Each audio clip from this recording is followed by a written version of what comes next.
உணவு செய்கிறவங்களுக்கு அவசியம் உப்பு. எந்த உணவில் எந்த பொருளை சேர்த்தாலும் அந்த பொருளை சுவையை கொடுக்கறது உப்பு. அந்த உப்பு இல்லைன்னா எவ்வளவுதான் பொருள்களை சேர்த்து ஒரு சமையலை செஞ்சாலும் அந்த சமையலுக்கு ஏற்றது உப்பு. உப்பு இல்லைன்னா சுவை கிடையாது, டேஸ்ட் வராது.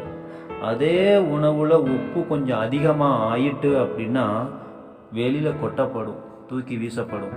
அது மாதிரி தான் மனிதனுடைய வாழ்க்கையில் பாவங்கிற ஒரு உப்பு, பாவம்ங்கிற ஒரு கரை, பாவங்கிற ஒரு அசுத்தம் ஒரு மனுஷனுக்குள்ளே இருந்தால் கடவுளே தூக்கி வீசிடுவார்.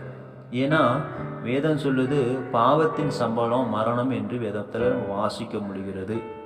அப்போ பாவம் செய்கிற எந்த ஆத்மாவும் சாகும் என்று வேதம் சொல்லுகிறது. ஒரு சுவையுள்ள ஒரு உணவுக்கு எந்த அளவுக்கு உப்பு ஒரு நார்மலாக ஒரு அளவாக நம்ம போட்டு பயன்படுத்துகிறோமோ அதே மாதிரி தான் ஒரு அளவுக்கு பாவம் செஞ்சால் அந்த மனுஷனை கடவுள் மன்னிச்சு ஏற்றுக்கொள்வார். அதிமிஞ்சி பாவம் செஞ்சு அக்கிரமம், அநியாயம், துணிகரமான செயல்கள், கடவுளை அறிந்தும் சத்தியத்தை அறிந்தும் துன்மார்க்கமான ஒரு பாவ நிலையில் நம்ம வாழ்ந்து நிற்போமானால் உப்பை போல வெளியில் தூக்கி வீசப்படுவோம். அதனால தான் வேதத்தில் வாசிக்கிறோம்.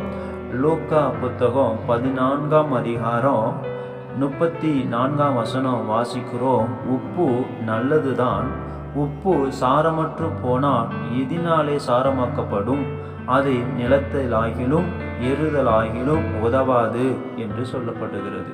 உப்பு சாரமாயிற்றுன்னா அது எதையும் பண்ண முடியாது, தூக்கி வீச பண்ண முடியும், வீச தான் முடியும், அதை எடுத்து பயன்படுத்த முடியாது.